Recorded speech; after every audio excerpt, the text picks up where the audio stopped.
بیٹھ کر جاتے رہے آرمی ہاؤس اور دیگر جگہوں پہ. تو یہ کہنا کہ جی عمران خان کی ملاقات بھی بہت بڑی بات ہو گئی, توشہ خانہ کا جو الزام لگ گیا وہ بہت بڑی بات ہو گئی. یہاں ایسے لوگ ہیں جو کاروں کی ڈگی میں بیٹھ کے کون کیا تھا سر؟ کاروں کی ڈگی میں بیٹھ کر جو گئے تھے, آپ پوچھیں آج جو وزیر اعظم ہے وہ گئے تھے, اور کون گیا تھا؟ کتنی ملاقاتیں ہوئی تھی آرمی ہاؤس میں, ذرا اس کا ریکارڈ نکلوائیں اور آپ کو پتہ لگ جائے گا کہ یہ کس طرح گئے تھے ملنے. کب کا واقعہ ہے سر؟ کیا محمد احمد کے دورے حکومت کی بات ہے؟ جی یہ عمران خان کے دور حکومت کی بات.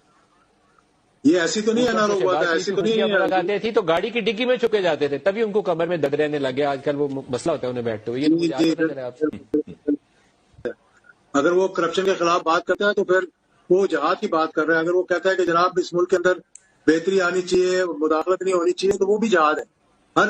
آپ صرف جہاد گلانی والی بات تھی نا. میرا کلاس فیلو تو نہیں ہے, میرا اسکول فیلو ضرور ہے.